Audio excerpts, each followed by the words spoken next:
Can you like? Oh, now we're live. Now we're live. Hey, hello. um, Richard Reynolds is first in. What's up, buddy?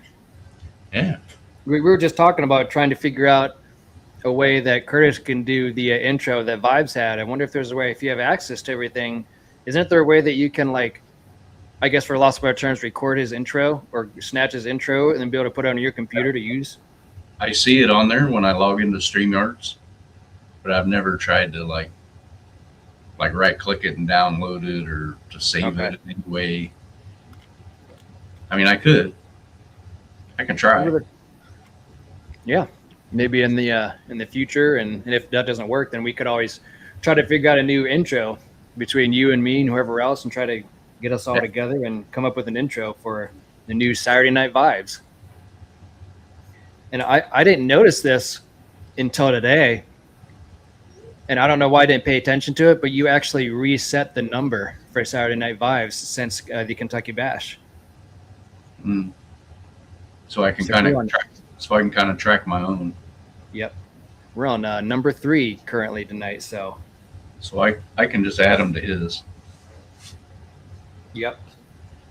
We started to go back one night. We were backstage of seeing how many that I was on, and it got to some ridiculous number. And so was it just him that's doing Saturday Night Vibes when he first started this, or was it both you and him? No, it started with New Local Austin. Oh, okay. And then his job changed where he was working Saturday night, so he asked me. Huh. So New Local Austin is the original co-host. He is the OG member. He's the OG. Okay. And then we always had this discussion of who was the best co-host, you know. And that always can be entertaining. I always just said I was like number 100. So. Yeah, I like to stay around the mid-range. I don't like to be on the top of the totem pole or the bottom, so I can just kind of hang out, you know, kind of drift around here and be safe. Mm-hmm. Yeah, that's what I like to do. It was like, I don't want to be the best co-host. I just want to be here and have a good time. Yep. And there's a few times that he just flat out disappeared on me, and it was just like, well, I guess it's my stream now. So. Yeah, I remember a couple of times it was kind of like, well, all right, well, let's host this for me, and then we'd all come back. And are you talking about like Kentucky, what we were doing, or just in general? Just in general. Yeah. That's good though. Kind of makes it a little bit more versatile, you know, and get everyone to pitch in and leave on the comments. And if anyone wants to join in, they can. And if not, no big deal. Yeah. And I've had like 20 people ask me, well, who's going to be your permanent co-host? And I was like, who knows? Well, who knows? I can definitely contest to that for sure, Curtis.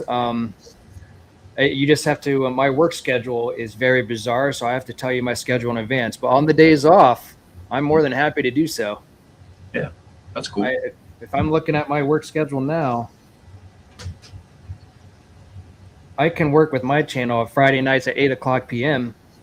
And I have to switch it to a different day every fourth Friday. But as far as Saturdays go, it would have to be the same situation to where I would be able to do it at least 3 Saturdays in a row. And then one Saturday I would not be able to just because I'll be on night shift. Yeah. And another, like, then the second Saturday I wouldn't be able to stay up as late due to my work schedule in the morning. So, yeah. But I am willing to work with whatever you want, and we can go from there. Sounds good to me. Like I like to have everybody on. So yeah. So for example, next Saturday I'm on night shift, but then the 25th of July I'll be on days. So I could come on there for a little bit, and then the following 2 Saturdays I could be good to go. So. Well, August 8th we're gonna have the first auction, so Oh yeah. We'll be streaming for hours. Okay. I made the comment to the guys the other day, I'll probably have to pay for StreamYard because I'm gonna run out of hours. Well, I don't think you run out of hours with the free version, right? Unless you want to save the recordings, right? It says you only get 20 hours. Oh, do you? Of stream time? Mm-hmm. Yeah, I think you can get more than that as long as your last stream starts before the 20-hour part. You can go for 6 hours after that. But okay. yeah, we'll see. Well, let's do a quick roll call while we're here, right? Sure. We have Richard Reynolds. Thanks for coming in. Sleeper Barbecue in second. Lance? CC's Aquascapes in third. Jeff Kane in fourth. Thank you all for coming in tonight and joining our Saturday Night Live with Vibes. Well, in honor of Vibes, of course, but I thought that was a great idea for you to keep it a Saturday Night Vibes. I think that's fitting and proper for sure. Since we started #1 episode at Kentucky and did one last week with several people on. So, Uncle Smileys, thanks for coming in.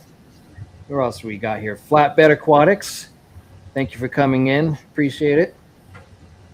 Who else do we got here? Mike Uncle Joe's Fish Shed. What's up, Jody?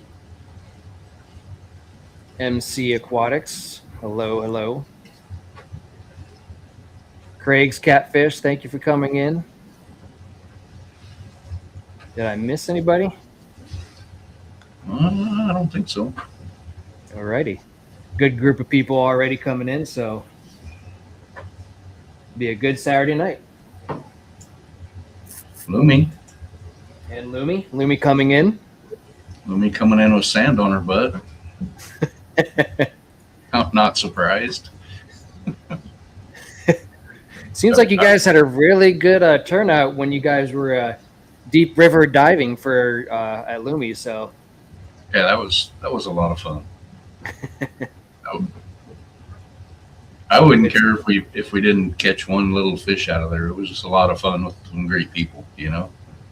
So did you guys like bring like I forget what you call them, like high waters, or do you guys just bring your swim trunks, or how'd you guys do that? You just go like knee deep sort of thing? Oh, there was no knee deep in that river. Okay. I thought the whole time the whole thing was Skipper was going to throw me in, right? Yeah. But he didn't go, so it's like I'm just going to get in the water. Well, the first step was almost up to my knees. Uh-huh. I thought, well, that's not too bad. It's kind of chilly, and I took another step, and then it was about right here. And it was like, that's well, awesome. Jump in and go. Yeah. But it was fun. It was a good time. We were just laughing and having a good time. And so what was the main thing that you took home from Lumi's stream? some crayfish. Okay. Which I probably had too many in the bucket, and they started assassinating each other. They're known to do. Yeah. Are they still living today? You still got them in good and thriving in the tank? Time I got home, I only had like one that was in good shape. Oh my goodness! So they really do a fight to the death then. Well, the other ones that I have, because I have two other dwarf species of them, I have to make sure I feed them because you'll see them go after it. Wow. I guess Cheryl went under too, MNC says. Cheryl went all the way under. Oh boy, head and everything. I heard that she took a nasty slip, but I didn't think that she went all the way under. Yep, she was there and then she was gone. Oh boy! And the first thing I thought of was, I hope her glasses don't come off because we'll never find them in this river. No. No, it looked pretty dark, or pretty brown, I guess I should say. Yeah. Richard wants to know where the pelican is. It's right here. It never leaves. See, we're pelicaned up. We're ready. And if you notice, the thumbnail was the one that Ron's Garage Aquatic sent me the other day. Oh, okay. I had plans for this pelican, and then I never saw. I was planning, but then of course, with Skipper and his wife, that obviously things had changed, so I never got to do anything with it. So I just kept it. Yeah, you'll have another opportunity. How's the Frontosa? The Frontosa is good. It hides. It actually hides from my knife live bearers, and it's 4 times the size. You know, the crazy thing is, I can relate to that too, because in my 125 upstairs, the craziest thing is he's definitely the tank boss, but he's the one that hides the most too.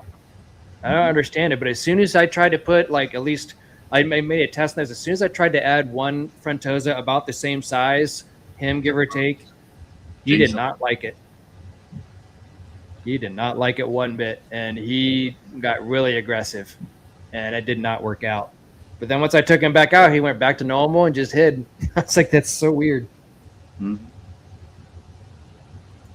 Well, I have the small ones that were vibes in the other room, but on my way back, and I stopped at Mike's house, he had a female that was in with these big Oscars and stuff, so I brought it home. And there's only like a half a dozen knife live bears in there, and they're like 3 inches maybe. Yeah. And that Frontosa just stays in the background and doesn't mess with nothing. Yeah, that's what MNC said. It was hid quite a bit, but it's just weird how like I've never seen a tank boss hide so much. But the minute you try to throw in something that competitive to that size, it usually doesn't work out. That's from my experience. We had Luis from Elite Menagerie Habitats come in, and Jason, Depths Unknown. Hey, what's up, people? Thanks for coming in and hanging out. I set my alarm every Sunday so I can get up and watch Jason, because it comes on at 8 o'clock my time. Okay. But I usually end up talking backstage on one of these crazy things till like 3 in the morning or something, and it's like, man, I missed it again. Yeah, because you end up sleeping in, and you wake up at like 10, and you're like, oh, crap. Yeah, it's like, oh, man. That's what happened to me this morning. I almost missed out on something with the family. I was up till like 3 in the morning just doing video editing and stuff down here, and man, next thing you know, it was 3 in the morning, and I fell asleep. I didn't wake up till 10, and I was just like, oh, well, looks like I'm about to miss that event. Yeah. It's happened to me a couple times. Looks like the MSC says the Oscars are 3 times the size. But is he talking about the Frontosa or the Oscar? The one I picked up from him, his Oscars are like bigger than dinner plates. Oh my goodness! And this Frontosa is probably softball size, and she was the tank boss. Oh wow! Yeah, that's kind of interesting. Is it just because the temperament of the Oscars and the Frontosas, they just kind of are a little bit different? Hey, you're the sickly guy, not me. That's the kind of the way I look at it as, because I kind of look at it, maybe it's just because of the temperament, because sometimes I don't know, Frontosas, the biggest one of the group always seems to want to stand out. And that's why it seems like all the other ones, they just kind of stay away from them, and they just know. So. Well, we'll see in a couple years when the other ones grow up, and I try to put them all together, how that's going to go.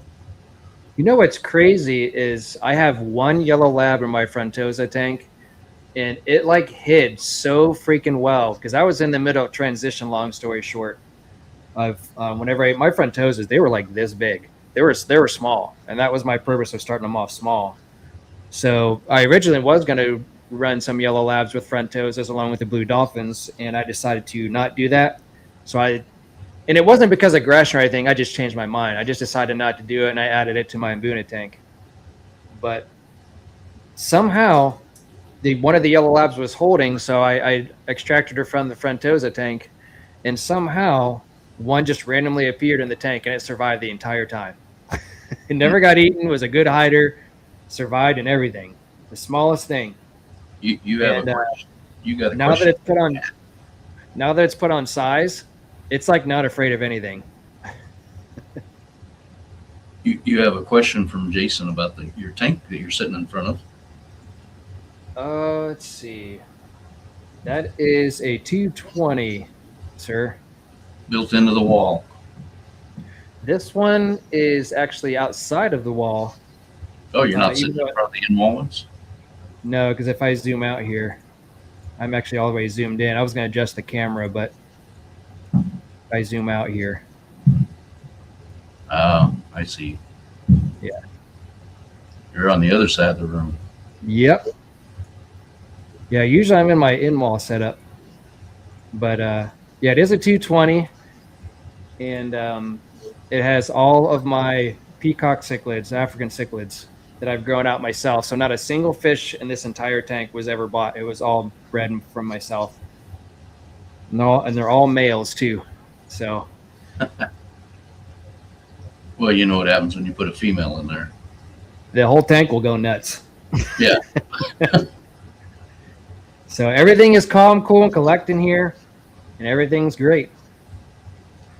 But yeah, I do usually live stream in front of my in-wall setup with the two tanks with the 255s, and I'm pretty satisfied with my angel fish tank now. Got a good amount from the angels that I got from Kentucky, and my Denison bars from Kentucky. So I'm pretty happy how things are rolling right now. That was a pretty good room sale to go to, wasn't it? Oh yeah, I really wish I could have got some of those orange and black ones, but they were all gone. I bet I know a couple guys who will be breeding them pretty soon. So Okay, I'll have to be on the lookout for that then. because we had already hit that room once, and then it was like, oh, we got to go find Joe and get Joe to come check this room out. And then we're like, what was the room number? I actually, whenever I lost you guys for a minute, I took a gander around the whole entire hotel, and I believe I found it before we walked to it, but like we had found it, the doors were closed, so I wasn't sure if that was it or not. So I was like, I wonder if that's it. And then whenever we grabbed you and whoever else was with us, was it Richard? I think. Richard and Dennis, yeah. Yeah. So that ended up working out, and everyone's still living to this day. Everyone's doing well, and no one's picking on each other. So I'm happy about that. That was a good find, man. Everything I got out of that room's doing good. Mm-hmm. And I got to meet Grace Doyle, who's, in my opinion, a really good breeder. That's where I got my 217 quarries from. Richard was texting me, "There's 217s. Get the room, whatever." And I was like, "I'm on my way." I think I do want to put some Corys in the angel fish tank, but anywhere around here, a lot of the Corys are just so freaking small, and I feel like they're just going to get destroyed with the size of the fish that are in there right now. So it doesn't take quarries. You could set a 10-gallon up. You could set a 10-gallon up and have Corys up to size pretty quick. Okay. I think that's part I'm going to end up doing, because I think I want to try to get some of the more rare Corys, like kind of like what you were looking for, and put them in that tank eventually. Just be patient and wait for the right ones. And even if I have small ones, even if some of the more rare ones, I think it would be kind of neat to see scurrying around the bottom, because right now everyone's either at the middle or at the top. So yeah, I need some bottom scurriers. You have any plecos in there? I got one today that I added from a local fish store that actually had their 25th anniversary grand reopening today. So that was kind of neat. They had all their fish were 15% off. So I grabbed a small, it would say like a calico pleco, like orange and black and white. It's still small, but it's doing okay so far. They have a couple of those. They're pretty neat looking. Yeah. But I got females, so if I want to do anything with them, I got to spend more money and find some males. Now, are those considered bristlenose, or do they have a certain name to them? They're just a calico bristlenose. Okay. Yeah, the guy that was talking to her in there, he was actually it was actually part of his pleco breeding, and he was like, "Oh yeah, I just brought these in yesterday," and then he brought in some other fish today. So he was just helping the team out, doing the fish stuff and all that sort of thing. So it's really nice in there. I'm not sure that I want to breed any more plecos, because I got like 5 tanks of plecos going on right now. So kind of have a few. Looks like between you and Dennis, you and him got all the 227s that day. Yeah, they're 217s, and we cleaned her out. She was trying to get me to buy some more cichlids, and I was just like, no. I got enough cichlids going on right now.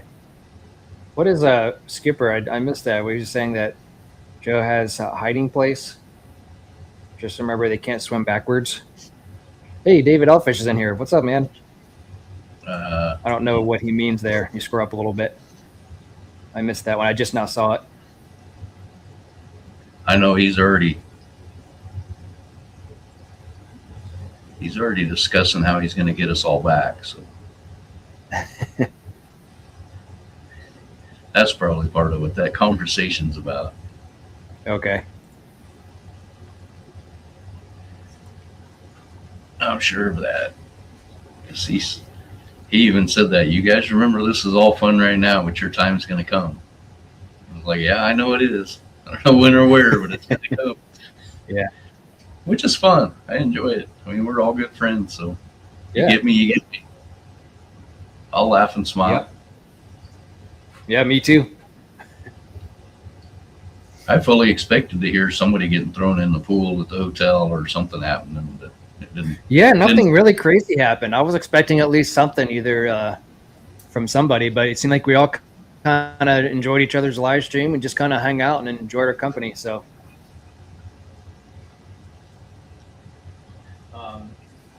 since we got a good group of people in, I thought I'd go with the topic I was discussing with you backstage. Illumi is if you got in plenty of rice fish and red neons. Well, one of the things she did for me and Richard when we were at her house is she collected like these moss balls and stuff that were full of eggs. So when I got them back, I threw them in the tub, and I was talking to Richard last night. It was like, I don't know how many I've gotten, but I could see the eyelashes swimming around, which was cool. I just put the whole thing into the tub on my patio, and Richard's got the same thing. That's neat. Yeah, I have no idea until the end of summer when I go to pull everything out what's actually in there, but I know there's baby fish in there. Well, that'll be interesting to find out then how many you get and what they are and all that sort of thing. So I got a refrigerator out there, and my wife opens the door, and she's learned to look at the labels of stuff because there's fish food in there too because of all the tubs and stuff. So now I had to add another one for fry powder. So she's like, "What is this? What is this dust?" It's just like, just put it back. Just leave it alone. Hey, June. Looks like Alex might have slipped in here too. Yep. Said he didn't get the notification. Before I forget, I did make the stream for the auction. I see you have it scheduled for August 8th. Yes, sir. Okay. And it's going to 6 p.m. my time. It'll be 5 p.m. your time. Yeah. And we discussed it about if we start it later, we have a potential to be midnight or longer. We started earlier, we might miss some West Coast people, so we just kind of split the middle, Okay. And I have. So what does the auction entail then? Like what is being, I guess I have to give a little bit of information on this so everybody knows. It's mainly to benefit Skipper and Jen and their bills that they're obviously going to have. I mean, even if we just cover Skip's fuel from his house to the hospital and back, however many times he's got to go. Yeah. Yep. Every little bit counts. Every little bit matters. There's going to be fish in it. There's going to be shrimp in it. There's going to be merch in it. There's going to be some, like I want to say hard goods, maybe pumps and filters. And then there's the big grand one is a custom homemade tank from Aquarium Domain.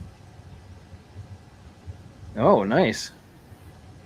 And it's going to be one we can all handle. It's not going to be 1,000 gallon. It's only like 100 gallons. Okay. So, but he's going to handcraft one. He's going to document it on his channel so we can all see it. Sweet. So be ready. Well, that'd be nice to watch. Be ready. There's going to be Like Science Gal's gonna put some of her plushies in, stuff like that. Oh yeah, that was one thing I was kind of disappointed in myself on because I really, since my family couldn't make it, I really wanted to get a plushie, so I might have to get one of those for Alana. I really wish I had brought one home for her, So Yeah, it's like David's Aquatics is gonna have plants in it. Luke Wang, who's been in all the skippers auctions from the West Coast with crazy plants, he's gonna be in it. After he had to mess with me on Instagram for like 20 minutes. He was like, "Who are you? Does Skipper know that you're talking to me?" I was like, "Yeah, you know who I am. I've sent you money." Who is this? You spent my money, dude. You know who I am. Henry's here. Hi, Henry. And I'm sure there's going to be gift cards. We're doing fantastic, Henry. Thanks for asking. So is this, can anyone join in on the auction, or is this kind of like we just kind of join in and say, hey, I got something I want to auction real quick and we can just do it? Or is we have to kind of sign up like pregame? Pretty much got to sign up pregame, especially for the first one. Okay. So, because I got to list it, I got to have a video, I got to have a picture. I have to have a way to present it so people can see it. Okay. So, should be a pretty active live stream then for sure. Yeah, we'll see how good I can screw that up, because I'm gonna have to have this file off to the side where I can, whoever's first up have their stuff ready, because I don't even have every item listed for the live stream yet. So that's why we put it out in August, because it's gonna take a little pre-planning. June wants to know if there's a sign up to bid. Oh, June, you know how auctions work. There's a few people that you don't get involved in bidding against. Cheryl's one, Jody P's one, and June is definitely one that you don't bid against. One that's going to go all the way no matter how far you go.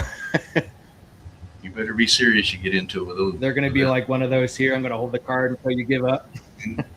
Yeah. I usually give up. Yeah. And I give up because I know most of them. Hill design. Hey, there's a fish. What'd you say? I usually give up because I know most of these people, and I'll just contact them later about, I got beaten that auction, but can I still buy some? They might have a little extras laying around and say, hey, dude, if you won't have a few fish, I got the money if you got the stuff, right? And most people do. I'm going to put some plecos up, but like I said earlier, I might only put like 4 up or a group of 6, but I probably have 60, so. Yeah.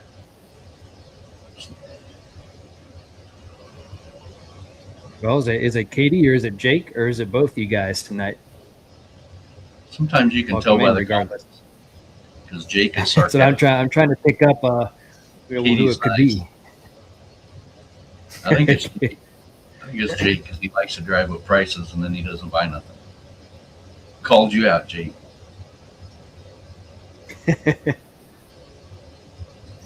All right. Well, since we got a good group of people in here, I was going to at least have a little bit of topic talk to talk about tonight. I talked to Curtis a little about this backstage, but I wanted to get everyone's opinion on this. And it's going to be like a 2-part thing. And I've kind of already released what I would do in this situation backstage, but I want to know everyone's thoughts on this. So if we all know about the rising costs of, gas prices, inflation, blah, blah, blah, and that sort of thing. So what if we had to choose? It's going to be like a 2-part thing. So if you had to, say if like Fluval or whoever was like, hey, look, we got to cut our costs. We can only do 1 filter for the rest of the our lifespan, or we do one media for your filter. Like, what do you use filtration? What is the ultimate filtration if you had to pick one and one only? And also, what type of filter would it be? So it'd be like a 2-part thing. It can actually be a 1-part thing if you play it right. But If you had Yeah. to pick one type of filter media for the rest of your life for your fish keeping career, what would you pick? And give me a reason why too, as well. So, Curtis, let me hear your thoughts first. We kind of discussed it, and I went straight to, if I'm saving money, I'm going to air driven. And I might Yep. not even go sponge. Like I told you, I might just do under gravel filter, because Yep. all I need after that is, I don't even need an air stone, because I can use the new plastic ones. You just wash them and put them back. Yep. I think June kind of got me right on the nose there, as opposed to what we talked about backstage. But it's essentially the same thing. If Hmm. I had to pick something, hands down, if I want to be energy efficient, with everything and the cheapest way to do it, I mean, you can't go wrong with Gemco linear piston pumps. I mean, you just with a big fish room with sponge filters. I mean, in my opinion, I think that's great. But I think with June, what she said, the Fluvo FX6s, I think would be a great way to go, because you could just do sponges the whole way around, and Yeah. if you need another tank, you can just squeeze those sponges out and have another tank set up. Yeah, because like you're saying, you don't But even need to put in my any. opinion, you just can't go filter, because you, like we said backstage. Yep. I mean, you could get tank after tank and be good to go and instant cycle these fish tanks. If you ever have an issue with a fish or an issue with the tank, to transfer fish back and forth, that is the most efficient way to run a fish room if you have multiple tanks. Yeah, I think that's the But overall. Jeff says sponge. Henry says sponge. Lumi says we're BS, which, yep. yeah, we are. We know. Sponge, sponge. Richard Reynolds says wet dry with lava rock. Hmm? And we talked about that, That's interesting. about having a sump Okay. and just.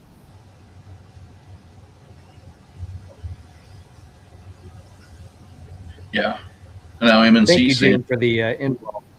What'd MNC you say? saying MNC says his pond just runs a circulation pump, no filter. Well, I have a circulation pump, but it runs through a container of, guess what? Lava rock. So that's interesting though, because you could. This sounds crazy to do, but if you live in a state to where you have a pond, and then you have, this is going to sound crazy. I just thought of this just now, and it might sound not really, I don't know, for lost of better terms, not feasible or not doable. But could you filter through an outside pond? Like, say if it came down to it and you had to do it this way, could you filter through an outside pond to go in through your indoor fish tanks and then back out to your outdoor pond, and of all the different plants and stuff that you have that just runs the tank, or the tank runs the pond naturally? Is that a possibility that you could do that? I'm sure you could. There'd be a lot of plumbing. Holy smoke! It'll be some plumbing and some pumps, and yeah, Yeah, you could run one. that would be filter. an insane filtration. Yeah, Because for a long time, but some.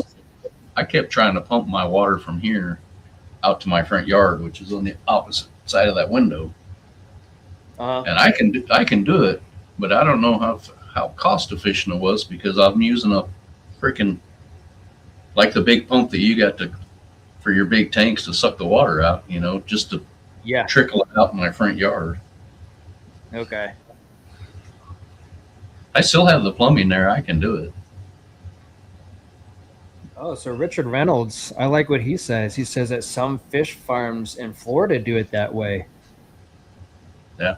I wonder if, that's the case, is because obviously the climate in Florida is different than here in Ohio, but like, I wonder if some of them are like in, I don't want to say greenhouses, but they're kind of like in an indoor, outdoor atmosphere sort of thing.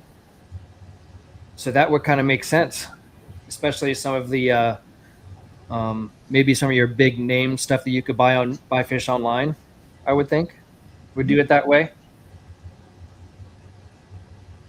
Lumi says there would be air inside all day, and you want everything on my ponds.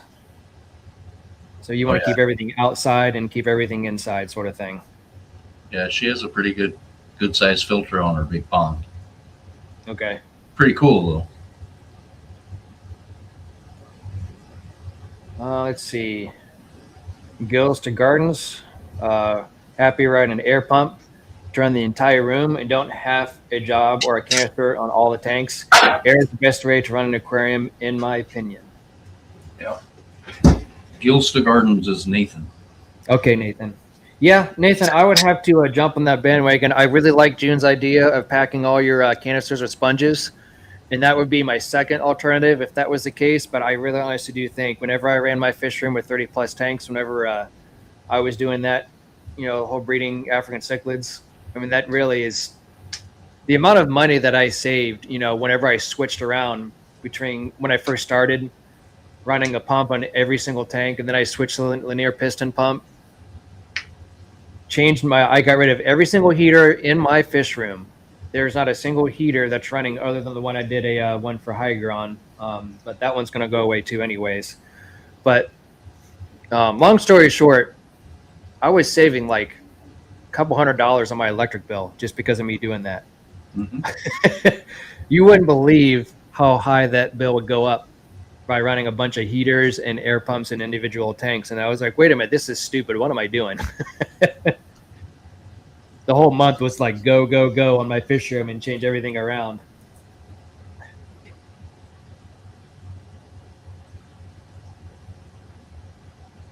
Yeah. See, and Jason, we talked about this a little bit too. Are we talking one tank, or are we talking a fish room? Because we talked about it backstage. If I was doing my saltwater tank again, it would be a sump all day long. Okay. Because I could have the wet dry, I could have my skimmer, I could have my return pump, my heater, everything down there hidden out of sight. But if we're talking Yeah. this mess, Yeah. you got a big pump in there. Every situation is different too. And I still even think that even if you have a 200 plus gallon tank, you could still be air driven and stick some massive sponges in there. It may not look pretty, but it still would do the job. Yeah, my 75's just got 2 sponge filters in it. And I used to do the same thing with my 75. I used to stick a sponge filter on either side. Yeah, it's probably got 50 fish in there. Yep.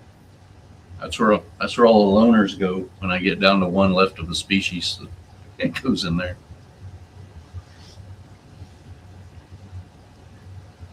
Alex is just running 2 sponges in his 120. Yeah. Yeah, but Alex, did you stuff that Aquarium Co-op 5-gallon bucket sponge filter in there?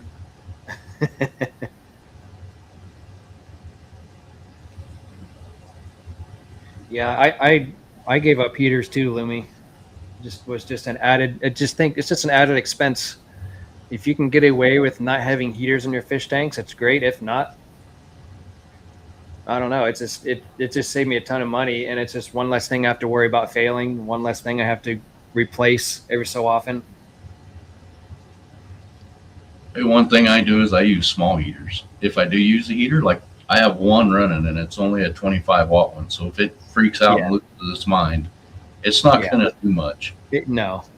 And the room is, wherever my thermometer went, the room is 74 and that tank's set at 76. So it's not doing a whole lot. Yeah, my room in here is 77, and I don't know, fish tanks are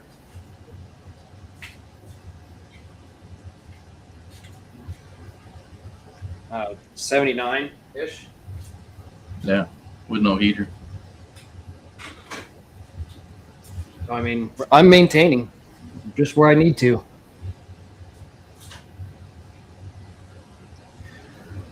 But if you have a like a cold water setup, I feel like you would have to accommodate for that. Kind of like what Lumi says, if it would suck to have the limitation of fish needed to be like 68 degrees, you would almost have to accommodate that according to your house and your living expenses and location wise.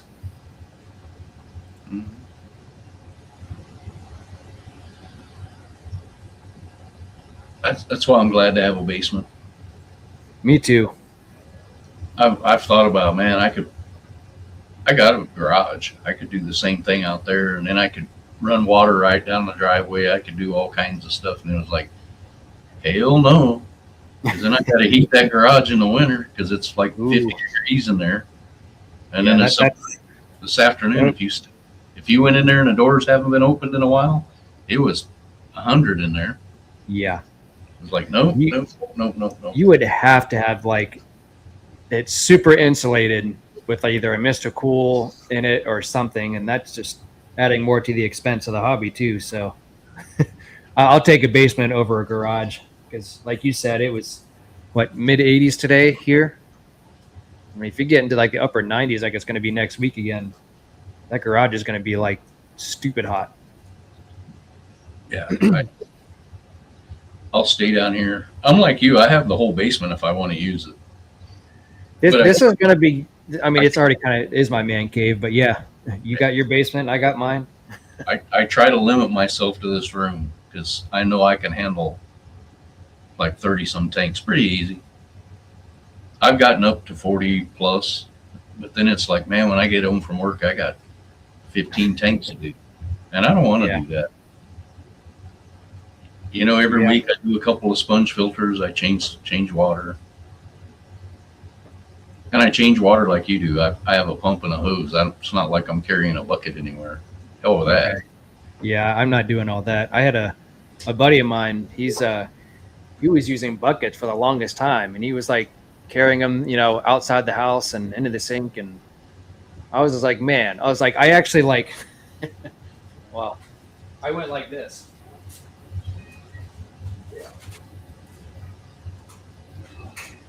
I said, dude, here. Do things different. And he took it from me. You know, I just handed him the it was one that I got from Marketplace, you know. It was just one of those it was like real cheap. They didn't need it. And I was like, you know what? Just have this one. Hook it up to your faucet. It's going to be a whole lot easier than you're carrying buckets back and forth. Yeah, the only thing I don't like about that is it wastes a lot of water. Yeah, and that's where, like, when I very first started it, whenever I did, I just had one fish tank, and it was in the same room as the kitchen sink. It works for smaller tanks, you know, and it does waste quite a bit of water. And it works for him because he couldn't thank me enough for me giving him. I think it was a 25-foot hose. I think the one I showed you, I believe, was a 50-foot, but the one I had was a 25-foot. And it's good for small tanks, but when you get to bigger tanks and more tanks, you just, like you said, you're just wasting water. Well, and it depends on their height. Because you can see my sink. Yeah. All of these, once I start the siphon, I can just shut the sink off and it'll drain all by itself just with gravity. Okay. I mean, it's not very fast, but neither am I, so. You know?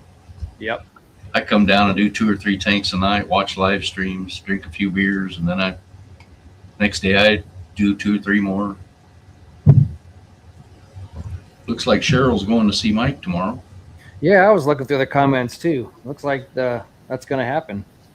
Mm-hmm. Henry's jealous of our basements. Yeah.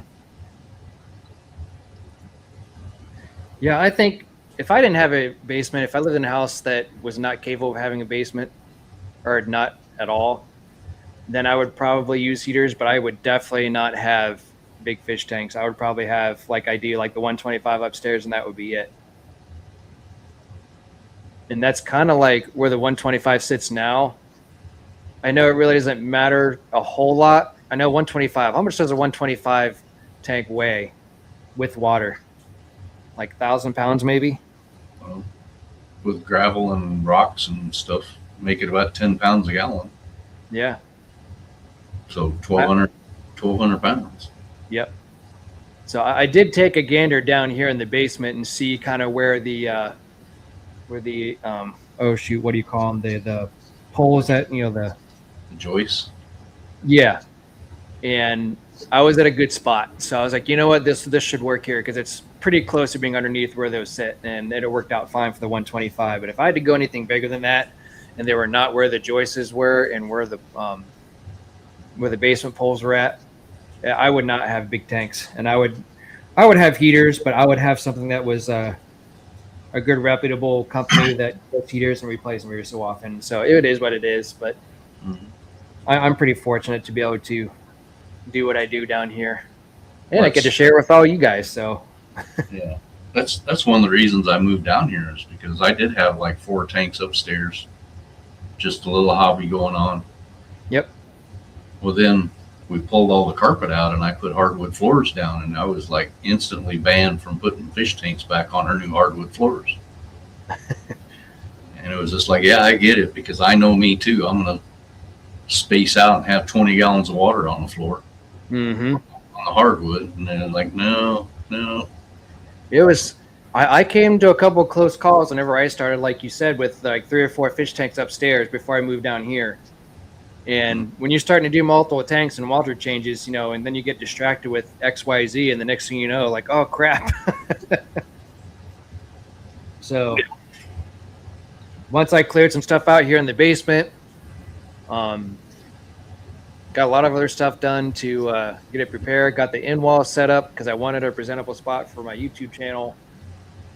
And then now my basement is 100% waterproof. Thankfully, I got that done at the end of this, because we did one half of the basement last year, and then before we got all the big tanks all set up, and then we did the other half of the basement this year. So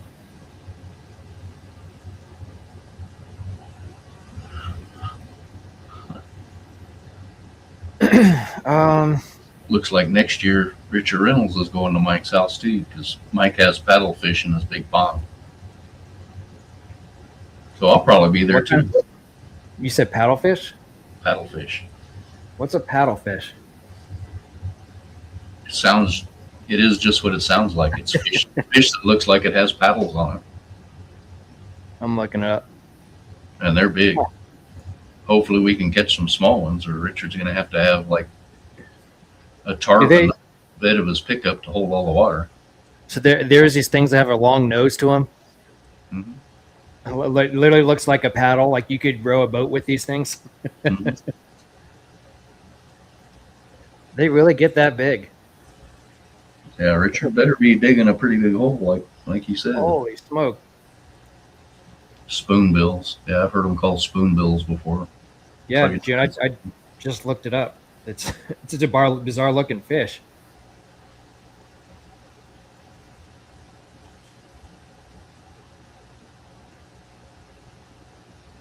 What would you do with it? Would you just put it like in a pond maybe? Are they pretty tame? I don't know anything about these things. I've never had one. I mean, we've caught them before, but we've always just released them when we catch them. Okay. Holy smoke. I never thought about bringing one home. No. June said that she flooded the downstairs, 3 inches of water, swept it out in an hour, shop vac for days. Man, June, that sounds like a bad day. Mm-hmm. Yeah. I think that would, bring me to the point where it's like, well, maybe we should keep our fish tanks downstairs or do things differently, I guess. June, did you end up changing your way of doing things because of that reason? I'm kind of curious now after that little incident. Well, if you ever watch Jason from Depths Unknown, he's got these water sensors that you can put on there that'll start chirping at you.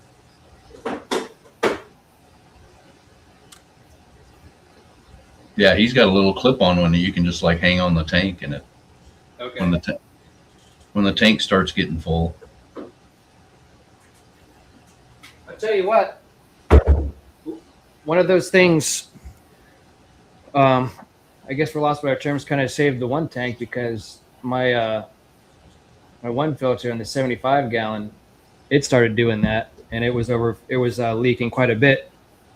And Ash actually called me when I was away, and she was like, "Hey, your siren's going off." I was like, "All right, well, which tank is it?" And she told me. I was just like, "You know what? That Sun filter, it's a powerhouse, and it's been working great for years, but it's just really finicky when you have to put the O-ring back on it. But once you do, it's fine. But she said, yeah, it's going off, and there's about a couple inches of water in the tote. I was like, all right, well, just shut it off. It'll be fine. I'll take care of it when I get home. But it was during my busy schedule at work, and it definitely was something I was able to fix and take care of. So I think those things can be real lifesavers sometimes. So you have your canister filter in a tote? Yep. Just in case. I think everybody does. Yeah, I think there's. Let me see. They're all in totes because I had to buy. Actually,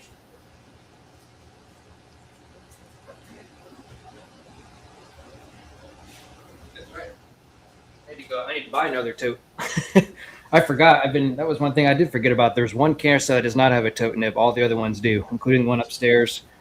And so there's one I did need a tote for. So, but that's definitely a very good thing to do because you never know. Lumi, my canister filter is an oil pan. Hey, whatever you want. Whatever. I mean, if it works, if it does a job, that's all that matters, right? My turtle tank for a long time was they sell a big plastic bin for mixing like concrete when you're doing tile or mortar.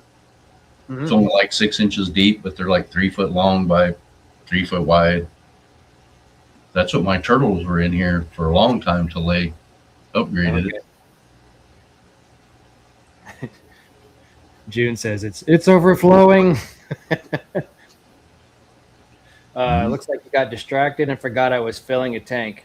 Made lots of changes. I watched a tank overflow last month. Yeah, that's definitely something that it's going to stick in your brain forever. And you're like, hey, let's not do that again.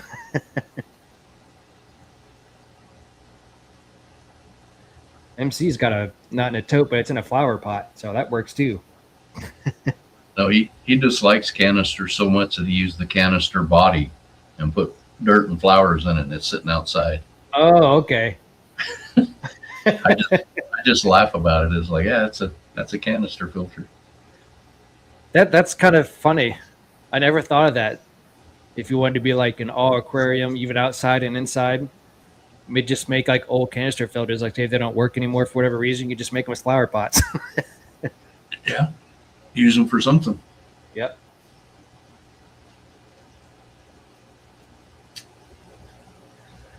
At least I've never broken a fish tank before, and I'm so shocked at the tank behind me. Like this was probably the heaviest fish tank I've ever had to manage on my own. I needed to have between me and 3 other people, we had to hoist it up to the stand. But long story short, it was only my brother and I that picked this tank up, and the glass is like 1/4 inch thick glass, I believe. Yeah. Yeah. My brother and I, we got my dad's work van and picked it up, hauled it to the house, and it was just us two bringing it into the house, down a flight of stairs, and into the fish room. What a nightmare. But I cannot believe we had very little space to work with, too. So we used like 2x4s,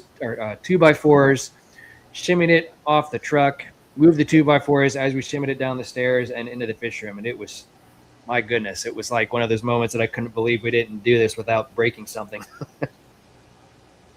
including our backs. I have a plywood tank that a guy that I used to work with made, and he went to a different company and moved out of town. And he's like, if you want it, come and get it. And I thought, well, how bad can that be? It's not all glass. It can't weigh like yours does. No. But you want to talk about front heavy like crazy. Probably because of the glass. Yeah, it's a 6 foot, 200 gallon, but one side of it probably weighs 300 pounds and the other side weighs 50. Yeah, so that's got to be awkward to haul around. You're going down the stairs like that has to be super awkward. But now that it's down the stairs, I can move it around and put it on the stand and everything. It's just very awkward. I got to reseal it. He had it running for years and started leaking. I just need to fix it. Henry's wondering if we could 3D print a canister filter. You can. I've seen all kinds of filters on Bamboo Labs' website. People making their own sponge filters and everything, where they make the base and all of that. Really? Hmm. Wow.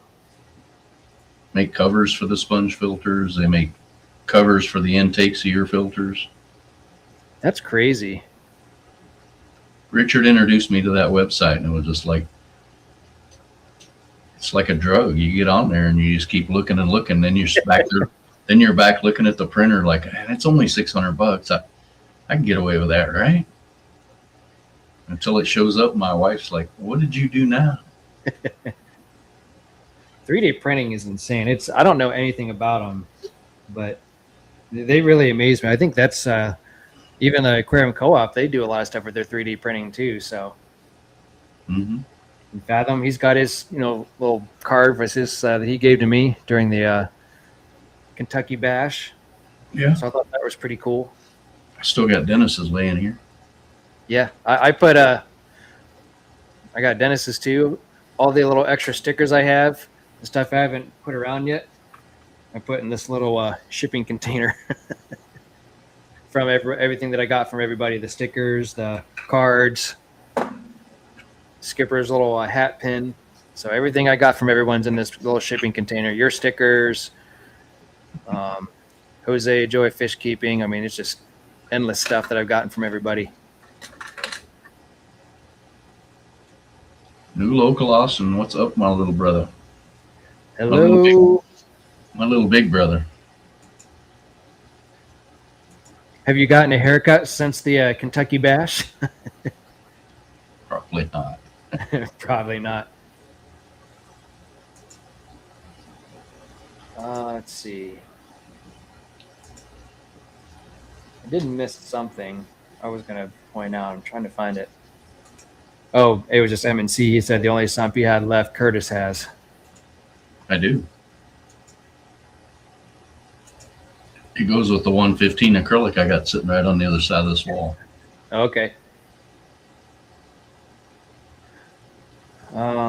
Yeah, I think the biggest tank that I've moved as well is a 55.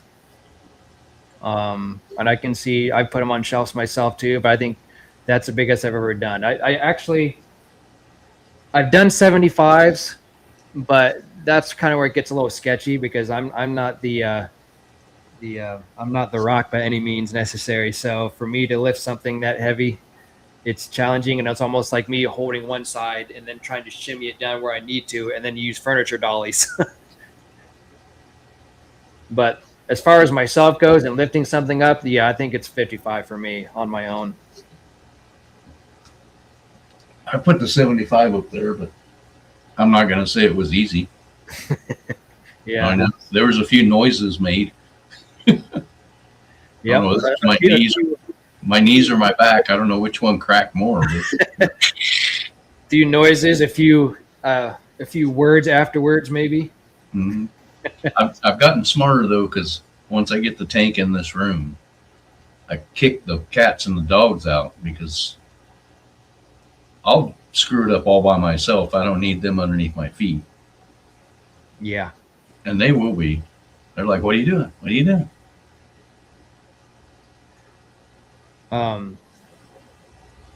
So June, if you pay movers to move your tanks, I'm assuming it's well worth your time. I never looked into that. It was something I did at some point, but I was fortunate enough to get people to help me lift a couple of the heavy tanks I have down here. But I wonder how much that would cost. Around here, if you need help, you call the high school wrestling coach. Okay. And you tell him what you're doing, and Saturday morning at 9:00, 6 wrestlers or whatever shows up, and they're like, "Let's do it." Yep. Yeah. They do it all the time. They move people from house to house. They do all kinds of stuff, and That's nice. It's very reasonable priced because it's just for their booster club.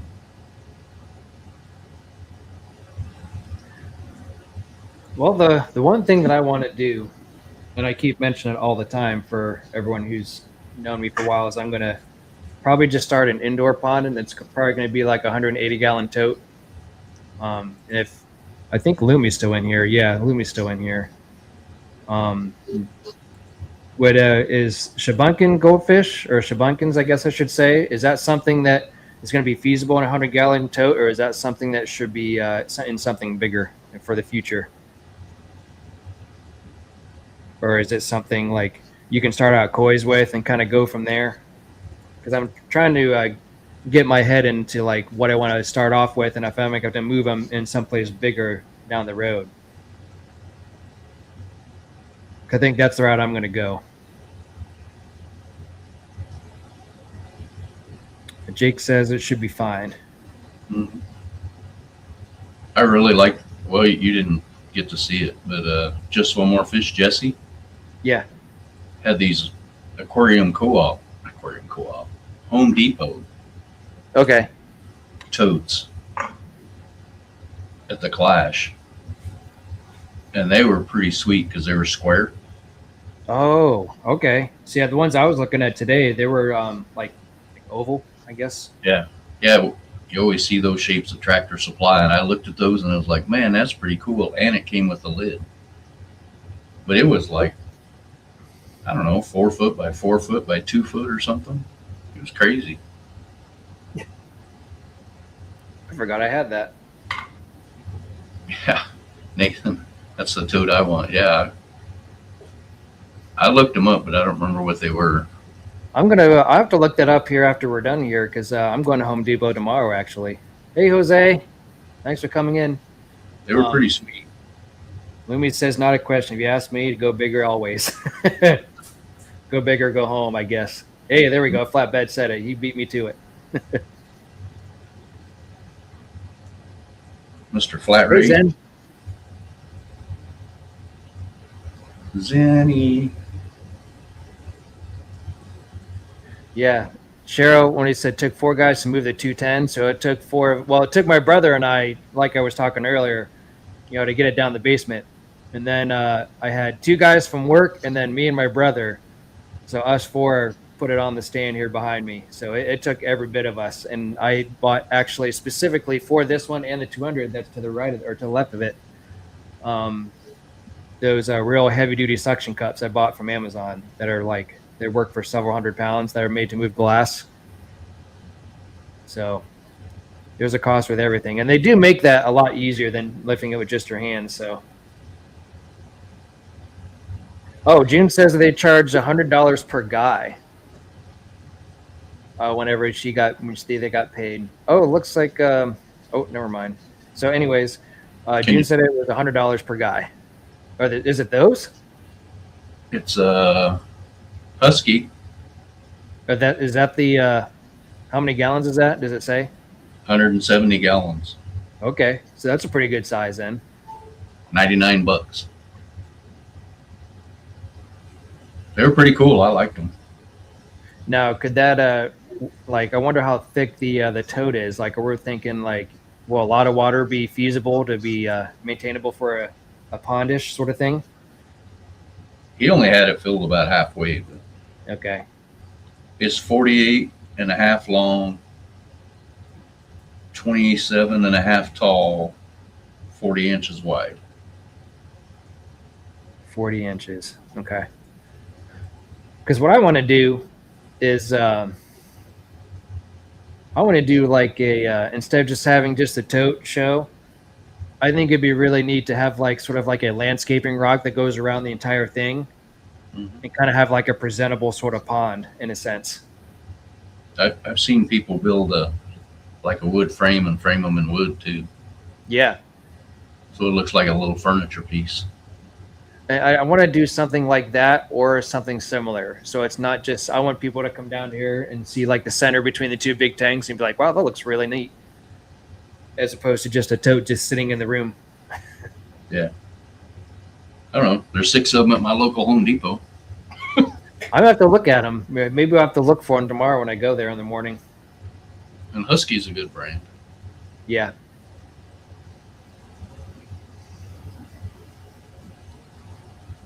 210 is an old Oceanic. That glass, yeah. So it's probably similar to the glass that I have, Cheryl, on my 220. Because man, this thing was heavy. I mean, it was heavy for us four to pick it up, even with those suction cups. People are asking about the sun, and the Tractor Supply one that I have, I don't worry about in the sun. But I got some cheaper ones that are only like 25 gallons, but I just leave out there for a few months in the summer. I wouldn't leave them out there very long. Yeah, I would They, think they might. they would never make it. Yeah, I would assume they'd get kind of brittle, wouldn't they? Yeah, they just crack and fall apart in the wintertime. Richard wants me to text it to him. Okay. You got it. Yeah, the 310 was acrylic. Moved, MC said that a 310 acrylic moved with my brother's Bobcat. I believe that. That's pretty much the only way to do it, really, unless you have some serious manpower. Lumi Henry says you need more ponds. Henry always tells me I need more fish tanks.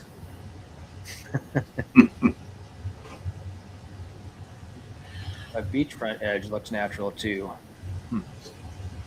I'll have to send you the. I think I still need to send Richard the pictures of Lumi's ponds too. Yeah. I was trying to send them when we were at her house, but service out there was not very well. Spotty. Well, that's what I figured. I was like, man, I hope you didn't forget about me. And then after I looked at the pictures of what you guys were diving into, I'm just like, oh yeah, there was no way.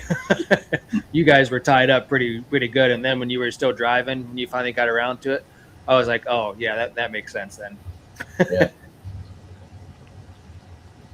Yeah, I probably need to send them to Lumi so that she can just have them for herself.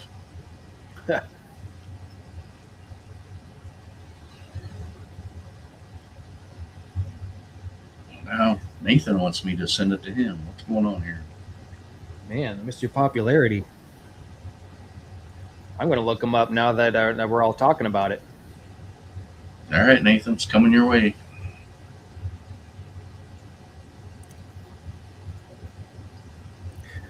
Let me see here. How many gallons did you say it was? 190? 170. 170. 170 gallon Husky tote. One in stock in Canton, Ohio. Oh. Nathan, I got Richard's phone number. I already sent it to him, so now you both got it.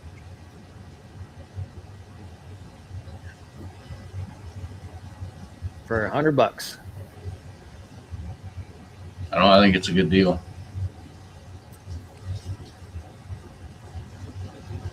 It is, like you said, oh shoot, the dimensions. 37-inch in length, 34 in width, and 26 in height. That's different than what I was looking at. That's the interior dimensions. Yeah. So I'm looking at 27 inches in width, 48 in depth, and 30. Or no, 27 height, width is 48, and depth is 40 inches. Okay. Is that what you? Yeah, is that what you saw? Yeah. Okay. I mean, I don't need one, but I might get one anyway. Why not, right? I'm actually going there tomorrow to get some totes because I'm going to do like a cheap version of instead of buying like a tool chest for like several $100s. Mm-hmm. I already have my industrial shells that are in my storage in the other part of the basement that I used to have fish tanks on, and I'm just going to buy some totes to put my tools in.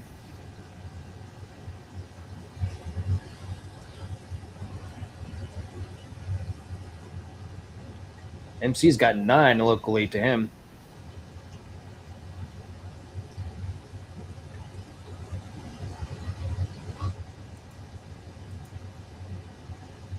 I definitely don't need buckets for a while because if you saw the white buckets that Richard brought to the bash, somehow I ended up with like 10 or 12 of them. I brought some buckets with me, but I never used them. I have plenty. Yeah, I've got Home Depot buckets, Lowe's buckets, just random buckets I've used. I got from work.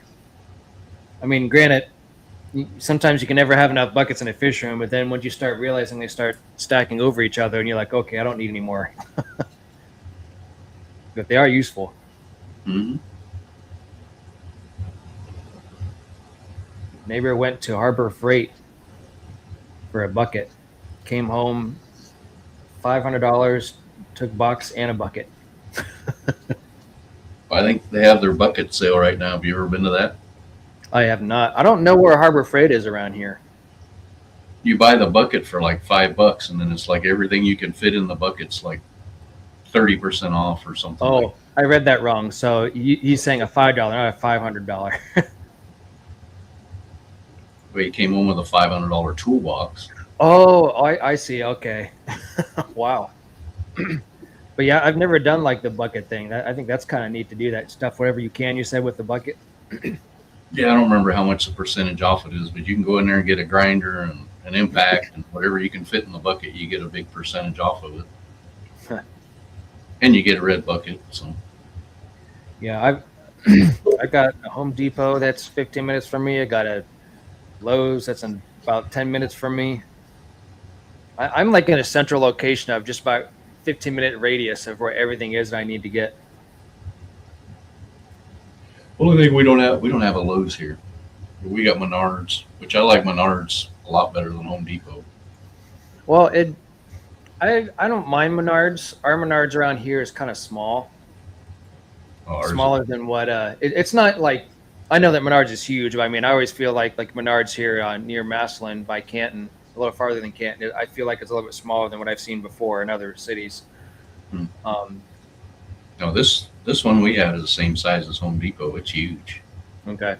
And they keep all their 2x4s inside and they're straight. Drives me crazy to get wood at Home Depot. Oh my. Yeah, I think I like Home Depot because they tend to be a little bit cheaper than Lowe's, especially when they're compared to like the industrial shelvings and different odds and ends and stuff. I always find better deals at Home Depot. But when it comes to lumber, man, you're like running through half the stack just to try to find a good piece. Yeah. Yeah, you don't have that at Menards, at least not here. Yeah. I know, Nathan, you don't have your Nards. That's a Midwest thing. It must be as anything that yours are small. Ours is bigger than the Super Walmart. It's freaking huge. It even has a food section in it. You can go in there and buy groceries in Menards now. Yeah, they're kind of I do think that they had like a small upstairs. I think it had like Furniture. Yeah. It wasn't a lot, but it was a little bit. You can go in there and buy a couch and stuff upstairs. Couch and recliners. Well, that doesn't seem right. Why would you have your heavy furniture upstairs when you think you'd want that downstairs? They have a big freight elevator in this one. Okay. They just roll it over the elevator and run it down and put it in your truck. First Class is in here. What's up, buddy? Who's First Class? I don't think I've seen that name before. Anthony. Okay.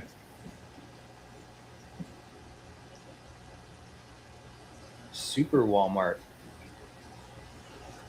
Yeah, we have 2 Walmarts. Yeah, I got one on each side of me too. I always go to the little one because there's too many people in the other one. I try not to enter the one that's around here because we live on the right on the edge of the good part of town. As soon as you go about a couple minutes down the road, you're in the bad part of town. Yeah. And Walmart, that specific Walmart that's 5 minutes down the road, the only reason why we go there is we pick up groceries, but we don't go inside the store. We just go pick them up and bring them home because it's one of those Walmarts that you don't feel safe when you go in. It's definitely a bad part of town. What's up, Jeff? Hello. I need to talk to Jeff. I probably ought to call him. Been a while since we talked. I try to join Jeff and David's live streams as often as I can when my work schedule permits it. But since their streams are pretty late, 9 times out of 10 when I join their live stream, I'm usually like on a night shift, just working and lurking. Yeah, I'm usually laying in bed and it's just on the TV, and I'm not energetic enough to participate. I just have it on. That's kind of like, it's nice because I'll be like listening to like music or whatever, while I'm at work and whatnot, and then it pops up. I was like, oh, I'll just throw this on here and keep it on background, and hang out for a little bit. Our nearest Walmart and Home Depot is 125 miles away. Holy smoke! Wow. Let's see, my Tractor Supply is less than 5 minutes away from here, and that's dangerous. When you have there's Tractor Supply, there's an O'Reilly Auto Parts, and the liquor store. That's perfect. Like 8 blocks from here, so it's like. And I walked in Tractor Supply. I don't even remember what I went in there to get, and the lady's like, "Hey, you were in here 2 weeks ago buying spray paint," and it was like, "Yeah." So she's like, "We got all these cans are like 99 cents." I'm like, all right, looks like I'm buying more stuff today. yeah, so I come home with like 12 cans of paint that I didn't need. But I'm always using it for something. It's like, man, if I had a can of white, I could do this. Or if I had black or blue or whatever. Yeah, it's sometimes those things are just handy to have, even if you don't need them. You can always find a use for some of them eventually at some point.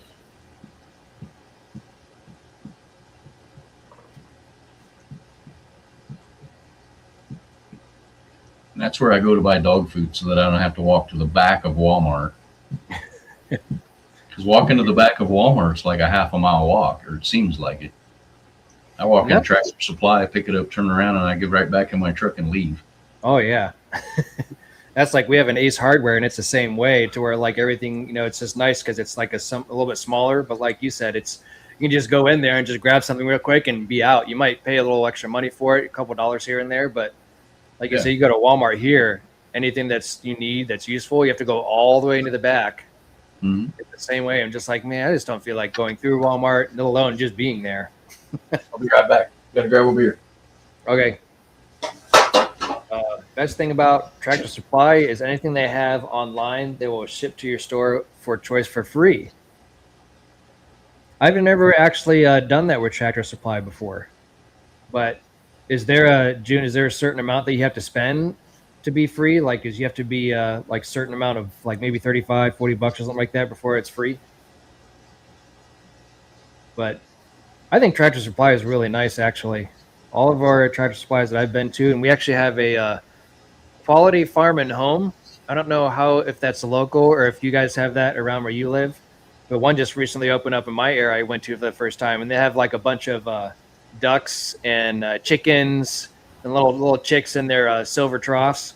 We went there with my daughter today, and John, of course, but it was kind of amusing because it was the first time we went in that Quality Farm and Home, and there were so many silver troughs full of these ducks and chicks and stuff, and she was so amused by it.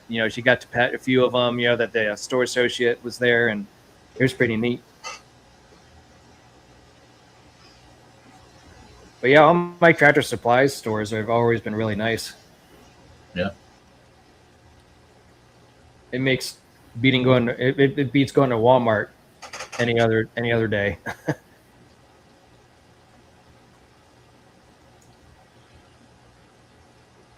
Henry's wondering why Stephen P isn't streaming anymore. Wasn't he taking a break for a little bit? He's taking a break, and I think didn't he switch jobs or something? That I don't know. I think the last I heard was he was just taking a break for a while. But in a couple weeks, we're going to have him and Bentley Pasco on MNC's channel to talk about plants. So. Oh, is that what I saw? Let me scroll up here. I think I meant to bring that up. Is that this Sunday? Tomorrow? No, it's like the 29th or something like that. Okay. Are you guys still streaming tomorrow night? As far as I know, we are. Okay.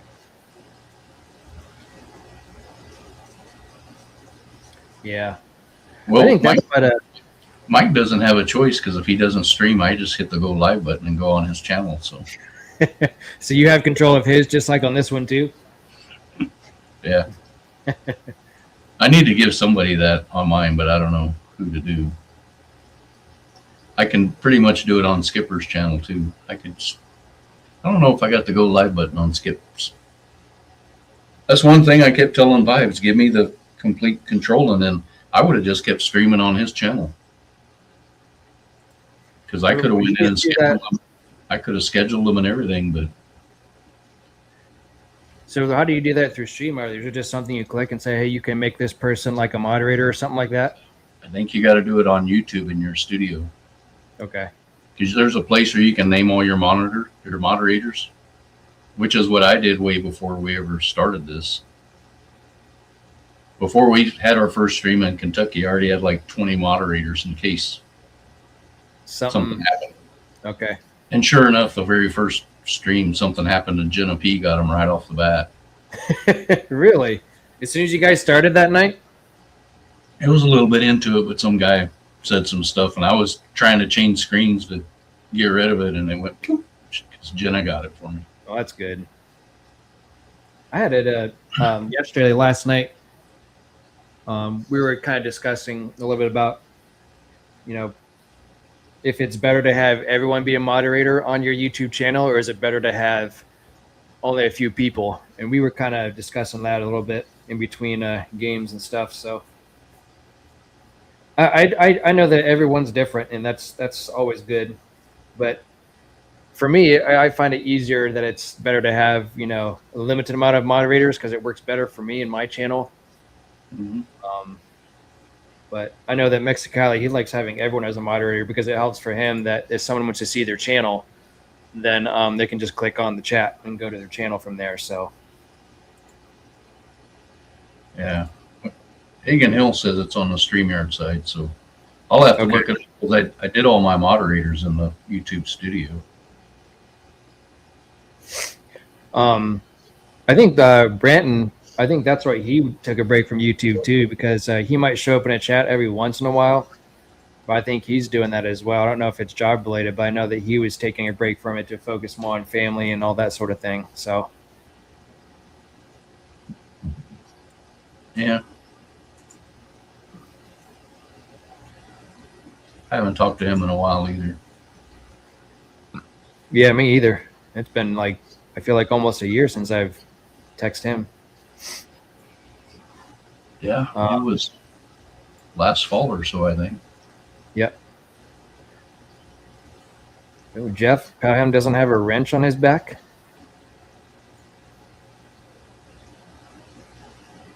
I only gave a few people the wrench, so. I mean, okay. I can. Yeah, Go Live is controlled through StreamYard. Yep.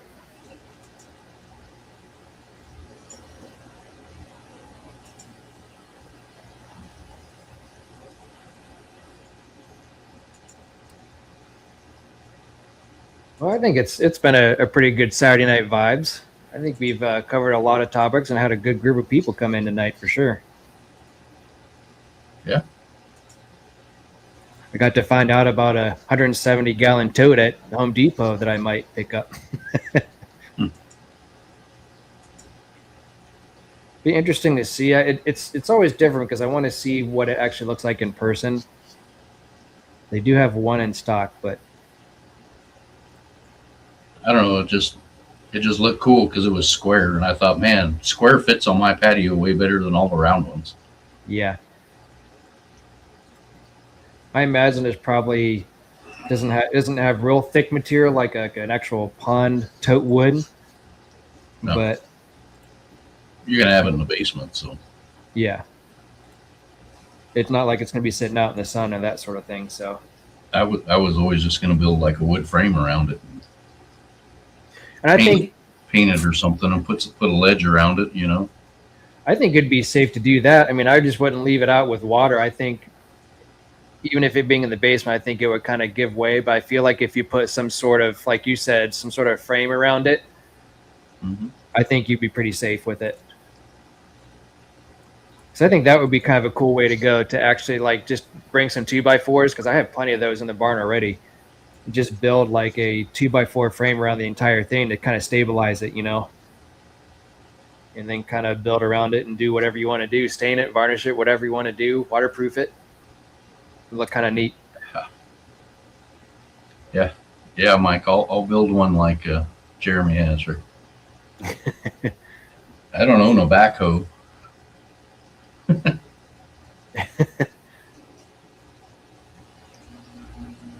Have you seen the pond he built outside? I have not. I think everybody in the chat, we could all jump in and go swimming at the same time. It's pretty good sized, and it's like 6 foot deep. I think I would like to do that eventually. I think whenever the house is paid off, which is not going to be for a while, but I think that would be like one thing I would want to slowly kind of put my money to, is maybe to create my own pond in my backyard, because I have the room for it for sure. Mhm. And it would more than likely just be one big giant koi pond, but it would take a lot of time and effort to do so. And right now I don't have the time and the effort at the moment. My workload and YouTube and hobby and life and everything is pretty much where it needs to be, until I think, like I said, the one thing I want to do is add a little indoor pond in here, but that would be it. And it's the same thing. You can run it off your sponge filters. Yep. And that's what I'll more than likely do, because I'm actually still running my Gemco piston pump right now. It's running a few tanks still currently, even though it's not rated for only a few tanks. But all I would do is just drop some air lines, and that would be it.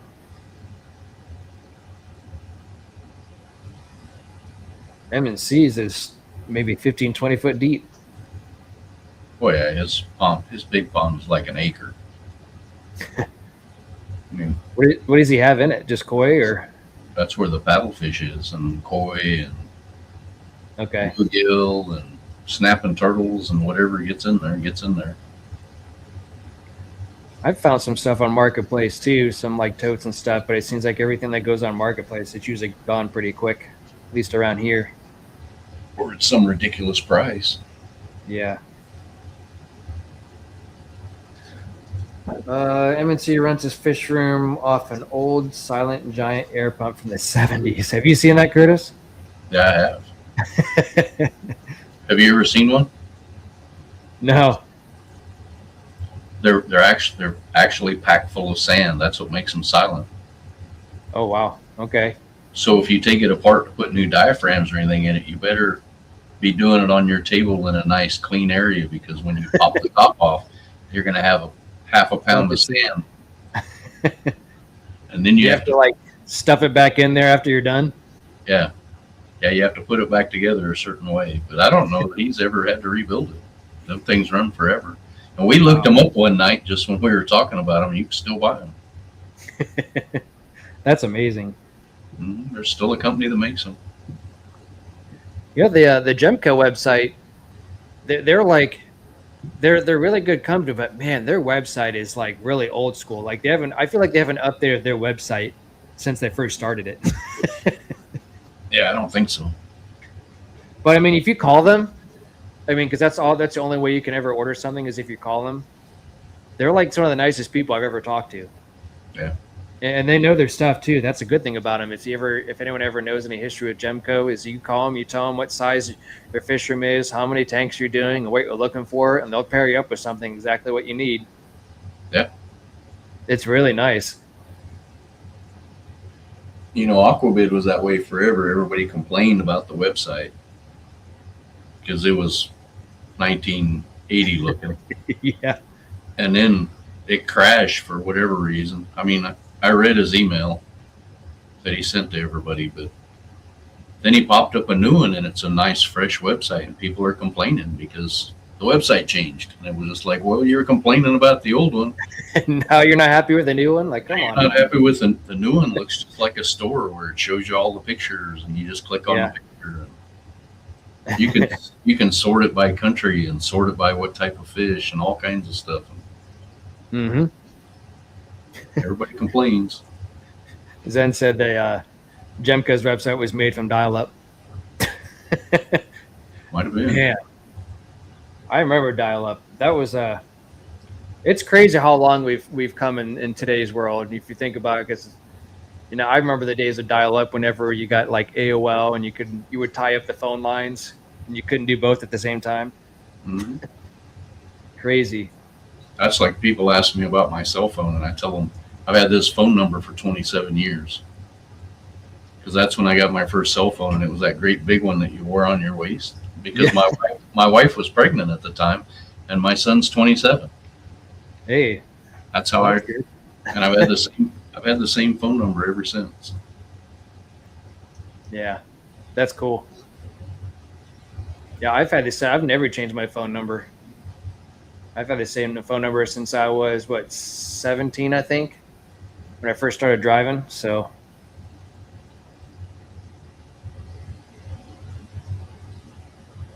Yeah, and Anthony, they did f up the site migration because when it got hacked or it crashed, it lost everybody's reviews, how ooh, many sales they had in the past, and he couldn't get it back, so he had to start fresh. that sucks. So that's probably why it got a little bit updated. But that would suck though to have all that stuff on there and have good reviews, a good background history for him, and then just have the whole thing crash, start over. That would be rough. Yeah, Yeah, you remember when you back in the day, like say if you dropped your cell phone in water, you could put it in a bin of rice, and that would supposedly dry it out. I don't know if that's like a myth. I've never done it before, but I feel like some people did it and it worked for them.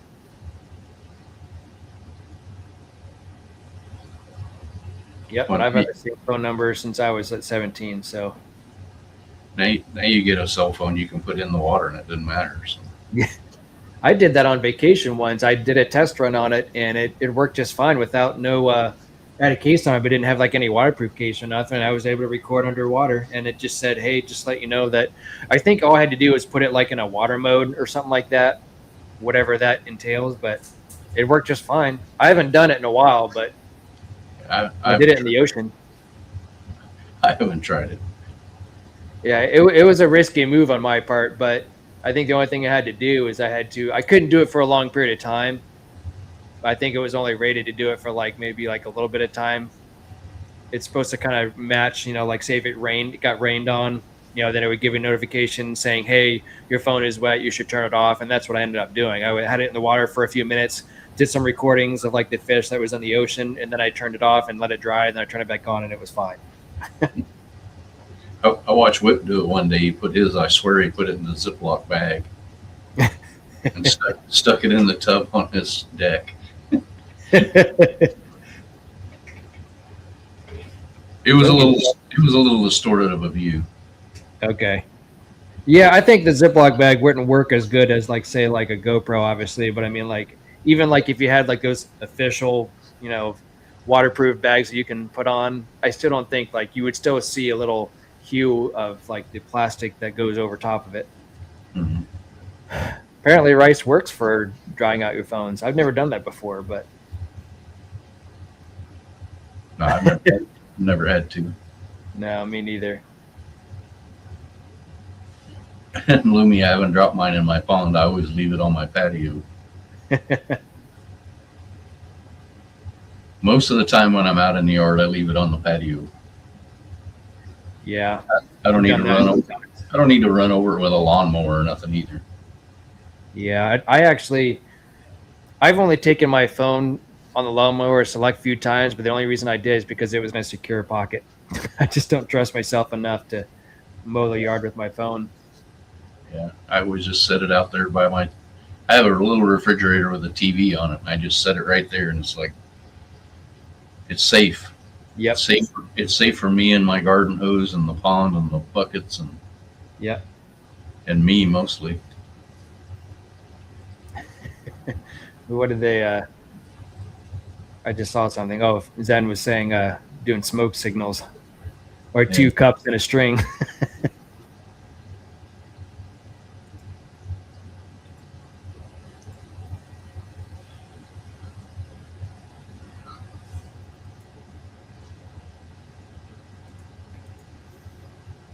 Well, is there anything else that we should run around on the topic today, or anything else that we can reminisce to what we can compare and contrast with a certain situation like I did earlier? Or I can't think of anything. I Don't feel like we're forget the auction. Anybody wants to be involved in the auction? Let me know. yep. I just we all kind of went through our Instagram and our Facebook messengers and stuff and just started messaging people. And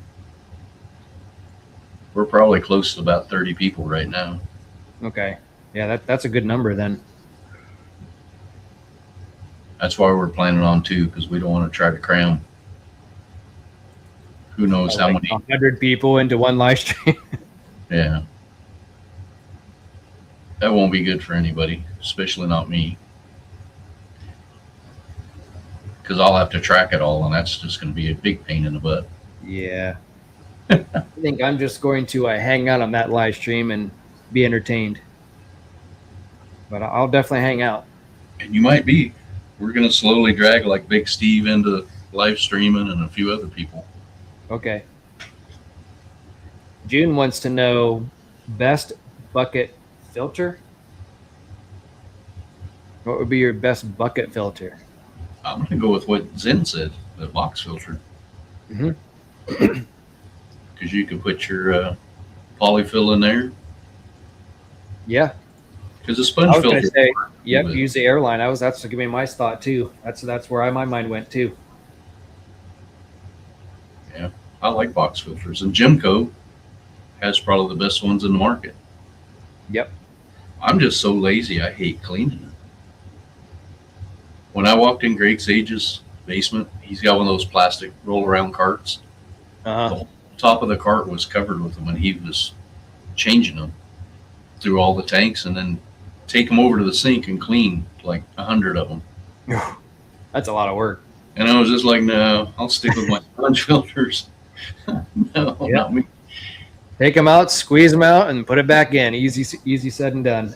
Yeah, it's just like to take all the tops off and all the filter floss and wash everything and put it back.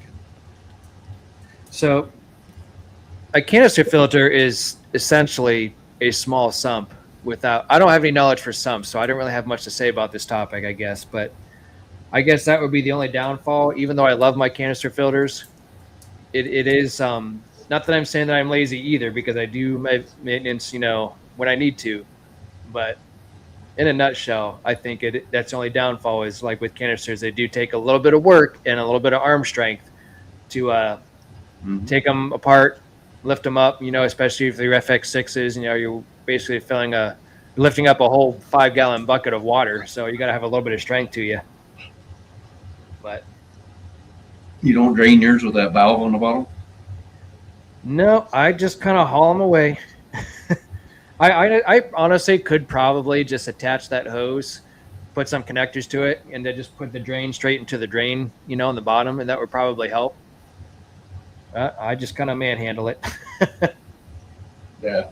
I've seen people washing them out in their bathtubs and all kinds of stuff, and it was like, That's the other convenient thing about my basement is like this is fish tank. All I gotta do is go right over there, and it's not even a tub. I just take it right over to the shower, or I can just go right up to this small set of stairs and just go right outside, right to the patio.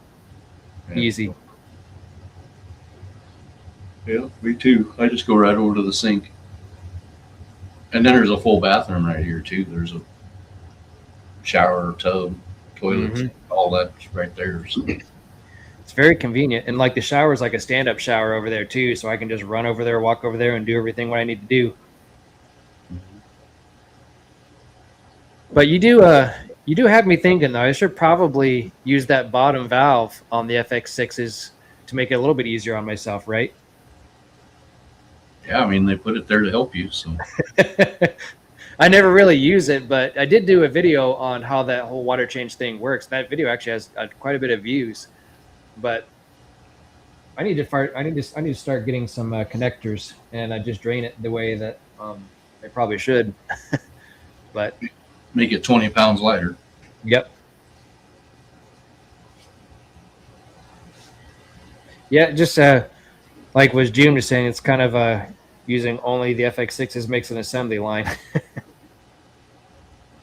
But I think sometimes, when you start to get into servicing your FX6s and you start taking things out of the trays and stuff just to maintain it, sometimes I kind of forget, no matter what you have in there, what order you have it in, and your preference, sometimes you kind of forget, like, when I started putting things back together, I'm just like, now wait a minute, was that how it was before? And I'm just like, I don't think it was. And I take everything back apart, and I'm just kind of like, okay, you kind of get a little sidetracked. June just shuts the intake off and lets the output pump the filter empty. Okay. Yeah, you could. Yeah, I could probably do it that way as well. I didn't think of that. Nathan likes Marine Land. I'm guessing hang on the backs, which Yeah. I bought a Tetra IQ. Have you ever seen those? Uh-uh. There's one over there on that cube in the corner. You can't see, but it's like the Seachem one, except it doesn't have that surface skimmer, but the pump is in the tank. Yeah, and that's nice to have. And they're like $35. Yeah, that's not bad. Yeah. So starts all by itself, has a big basket you can do whatever with. I think every hang on the back filter should have that pump on the inside anyways. A lot of the old school ones, like the older models, don't have that. So I think a lot of the newer ones are finally starting to do that across the board. Mm-hmm. I have one that's running in the other room that I have a little tiny power head that's plugged into the. I put a piece of hose between that and the intake. Okay. So that the pump is pumping through that aqua clear, so it starts every time because the power head's under the water. Yeah, like a little DIY sort of thing then, didn't you? Yeah. That's cool. I can plug it. There's a video of it on my channel. It's like a little $8 pump from Amazon. Runs that aqua clear. Beautiful. Way better than it ever did.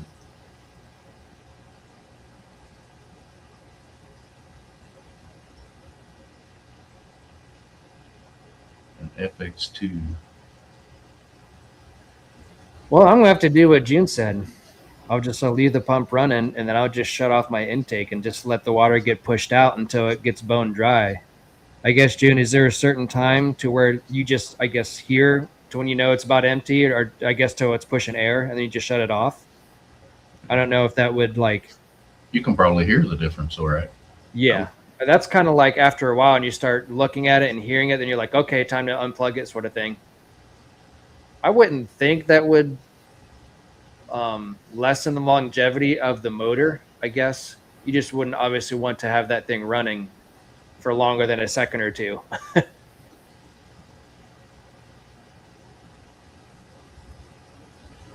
An easy way to clean the sponges without removing is turn the filter off, shut the output on the filter off, open the drain, and drain the tank for a water change.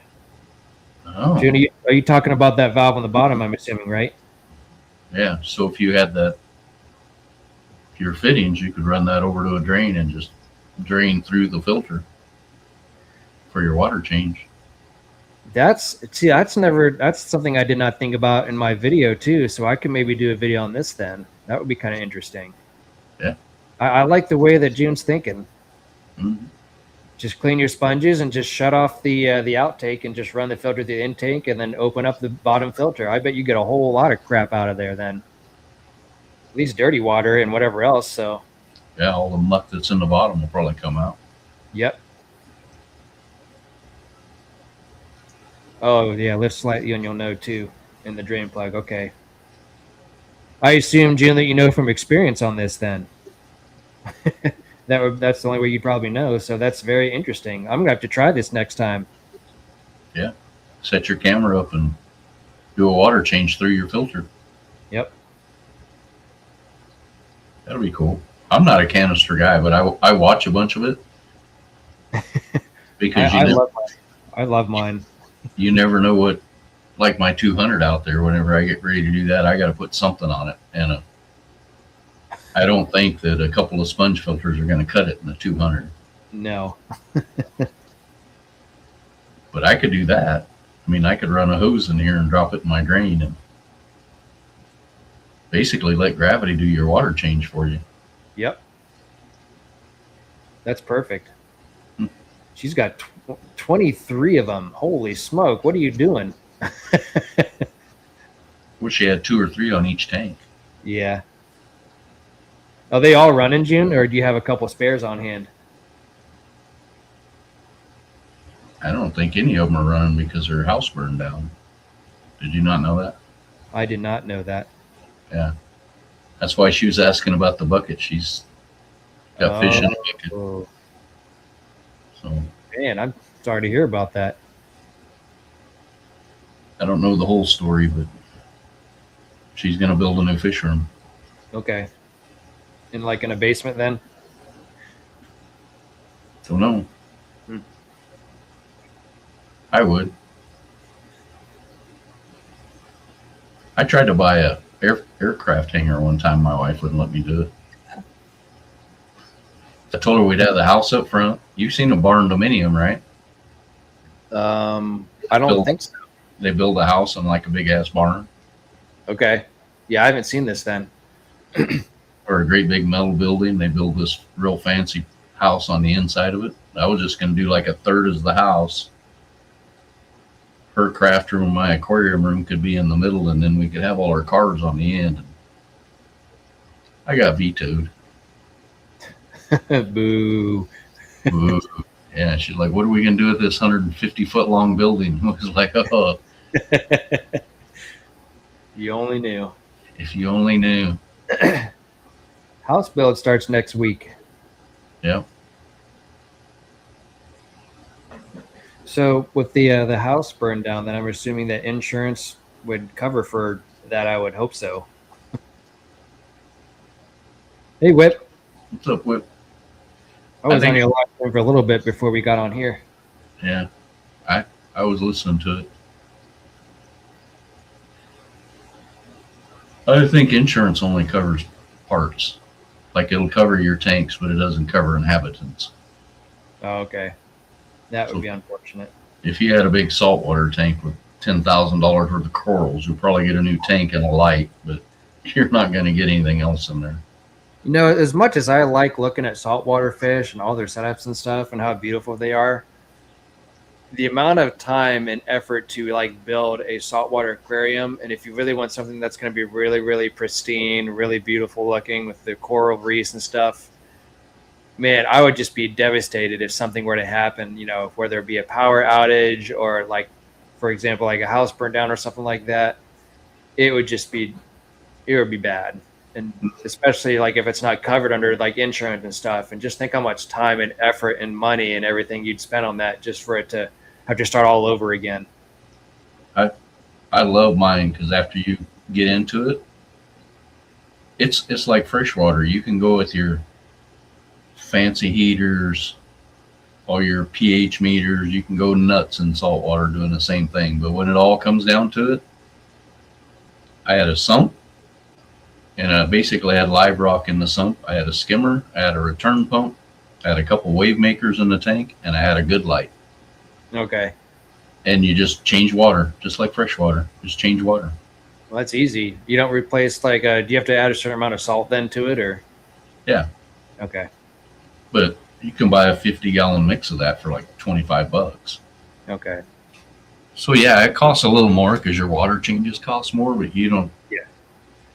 You don't have to do all. Because when I first got into it, I had a calcium reactor, a false phosphate. Yeah, reactor.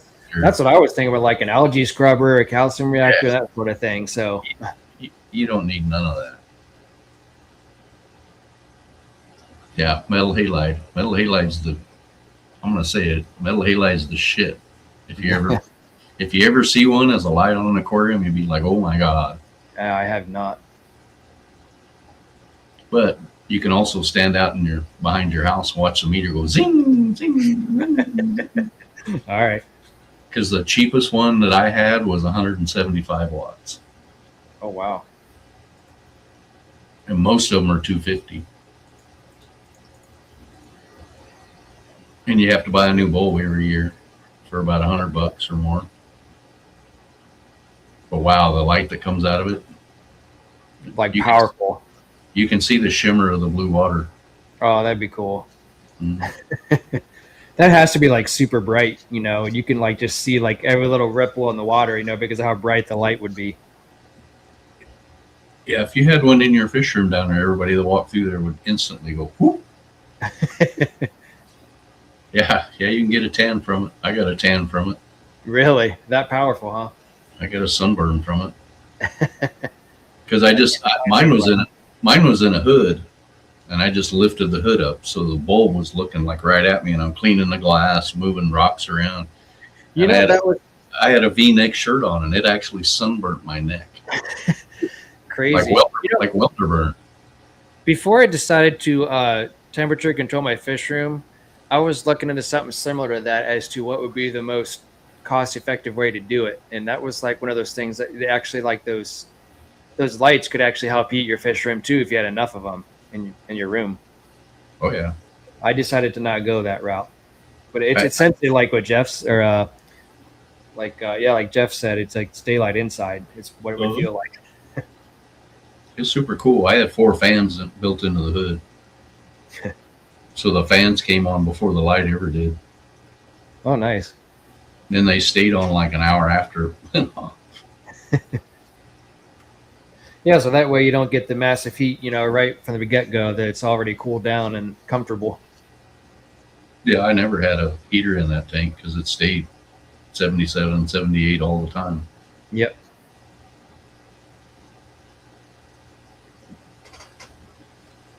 Then I got out of it.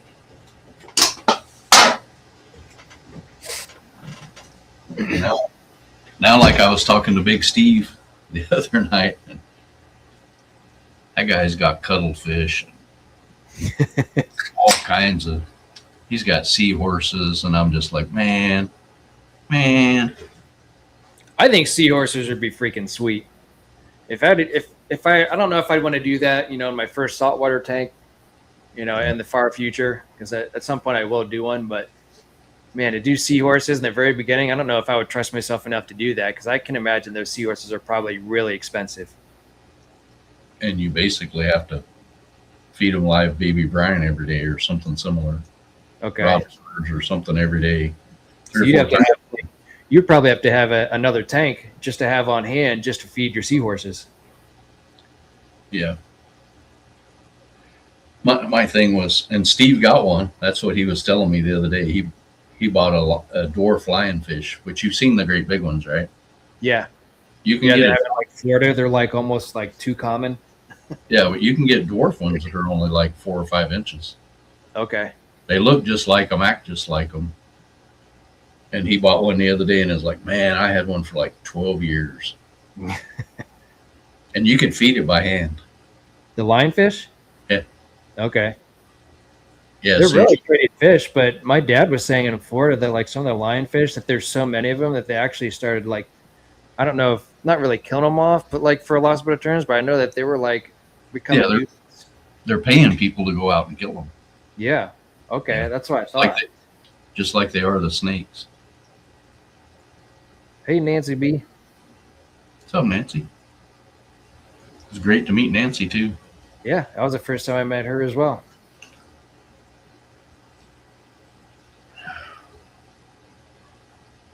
Yeah, I'd like to get one. Yeah, I think it would be. You'd probably have to keep them in a tank by themselves, though, I would think. It's just anything they can swallow, they will. Yep. Because people will think I'm mean, but I actually had mollies in my tank because mollies will go saltwater. Yeah, I remember that. They can tolerate salt water, right? So I'm sure he picked off a few mollies here and there. I'm sure he did. Mollies breed like rabbits too. So I mean, if you have an overload of mollies, and after so long, it'd be like, all right, we need to control the species naturally. Yeah, I was never overrun by them. That fair enough. I always thought it was kind of like when I very first started this hobby back up right before 2020. It was like you could actually watch like mollies and guppies whenever they were like essentially holding, and as you could see them kind of pop out, and then you would see them almost instantly get eaten up, if they stayed in the tank. Mm-hmm. You're like, well, at least it's natural, a natural cause at least, and at least they're not dying bad. But I mean, you feel bad, but at the same time, when you start buying one 10-gallon tank, and you buy another 10-gallon, then you end up buying a 20-gallon. And the next thing you know, I'm like, oh my gosh, these guppies and mollies, they don't stop breeding. Yeah, That's how I started this hobby. that's why I only have one type of guppy, and it's a very expensive guppy, so I can get rid of them anytime I want. People are like, "Yeah, I'll buy them. I'll buy them." There you go. I think it'd be neat to have a lionfish. Mhm. I think a lot of people would appreciate it, being, by itself. Even if it was by itself, it would be neat just to come down and see, kind of like a chill for sort of fish, not to worry about a whole lot, I guess. And I had mine with some coral. They're called coral banded shrimp. Uh-huh. So their whole body is like a barbershop pole, red, white, red, white, red, white. And they have these big pinchers. Well, that poison from the lionfish doesn't affect them. Oh, okay. So that's neat. And they would chill on top of the rocks, and he would just sit there on top of the rocks right next to them. And Huh. mollies would swim around, and there was a couple gobies and stuff down on the bottom digging in the sand. Okay. A giganto chocolate chip starfish that was in there. That So did this lionfish, did it just, end up dying off, or was it of old age, or what happened to it? yeah, it finally just died off. Okay.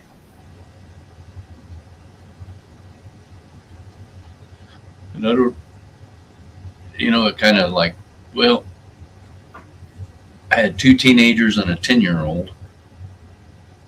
It's time to get out of this expensive hobby for a few years. Yep. I remember. Well, every weekend we are going somewhere for a softball tournament, a wrestling tournament, a volleyball tournament. It was just like Yeah, you said you had one tank for a while. one. And now, they're all grown adults, got their own houses and stuff. So I go do whatever the hell I want to go do, like go to Lumi's house and play in the mud. Exactly. Go hang out with you for the weekend. That's my kind of fun. Yep. That sounds good to me. Yeah, we'll see. I'm not 100% sure on if I'm going to the barbecue. I know that whenever I came back, my daughter was all sorts of full of emotions. Yeah, So she definitely missed me being home for sure. But I don't know if I can escape again this soon. But we'll see. You're planning on going? it's not for sure yet. Yeah, that's kind of where I'm kind of on the fence at the moment. I have the vacation days and I can go. It's just, is my boss going to be at work so that I can go? Because I have to, there's like 5 bosses that run that whole place. So I have to like mix my days off with theirs. We can't all be gone at the same time. Yeah. Next year, though, next year. Yeah, I'm off on that weekend, so I technically could go. Yeah, I know. But I see you, Jeff. I see you. Next year, the same convention we just went to is in Wisconsin. And it's a week before the barbecue. So if we go to that convention and hang out for 3 or 4 days doing whatever, we can go Okay. to the barbecue. wonder what lionfish would taste like. Richard Reynolds says some of the high-end restaurants are cooking lionfish. That doesn't sound appetizing, but then again, I wouldn't know. I don't know. I never ate mine. I know he ate a lot over 12 years or so, but I never ate. Yeah. Yeah, I could see myself probably trying it out one time because I like to at least try at least something once if I've never had it before. But Oh, I see Richard's plan. We're going to go to Milwaukee and then we're going to drive all the way back to Kansas to get paddlefish and then go all the way back to Wisconsin. Hey, I'm game. I'll hang out with you for 2 weeks. I'm game. Yeah, I would, Jeff. I would say more than likely to be safe, Jeff Can. I'm probably going to be next year. I'm wondering how hard it's going to be to catch paddlefish. I mean, I've caught them with a hook before, but I ain't never tried to like get in the water and get one in a net. Can you imagine the strength and all the stuff that you'd have to do to try to just get it on board? Well, I'm hoping that there's some smaller ones in there, not one that's like as big as this fish tank behind me. I don't know how you're going to haul that. Yeah. Put it, fill your truck bed up with water like old school. Put a liner on your truck bed and drive down the road. Yeah, we could use your seam nets. I guess we could do that. We could try. I mean, we're going to try.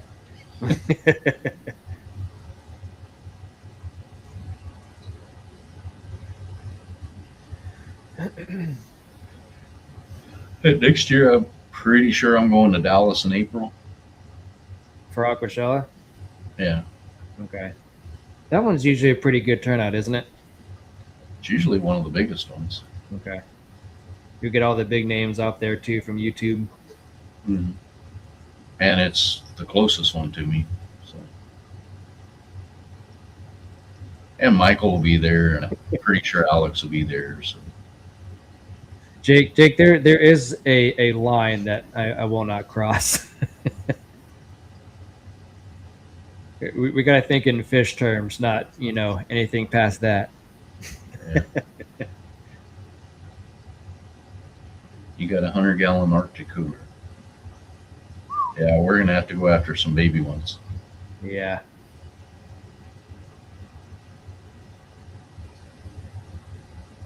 I don't know, Richard. We could shut that truck bed, and I got some pretty good silicone. We could start sealing holes and filling it full of water. It might slosh a little bit when you're driving down the interstate. That'd be crazy. Can you imagine, like, driving down the road, and next thing you see this big old fish behind a truck bed? That'd be a sight to see. Or a big old acrylic tank with a fish in it. Yeah. Jake, are you one of the fancy people? Some days I wonder about that man. Gonna have to go check on him one of these days. Well, what's going on backstage after your live streams, Jake? I know we can find out here in a minute. I can send them the link. There you go. I think whenever we're done here, I'm going to maneuver myself upstairs. Okay. But whenever you're ready, or whenever everyone else is ready. But yeah, we're past 2 hours. Yeah. You're welcome, New Local Austin. Yeah, I think maybe Jake is doing this, right, with pinkies up. Yeah, pinky up. Jake is fancier than I. I should just be able to follow. When I back out of here, I should just jump back in with the link that you sent me, right? Yeah, you'd be good. It'll be the same link. Okay. Well, sound savvy. I could say that it's been a good couple hours, and we will do this again soon for sure. We got I can't do next Saturday. I can lurk whatever you guys are doing next Saturday, but the following Saturday you got the auction, or no? No, the following Saturday you should be good. Yeah, we'll figure it out.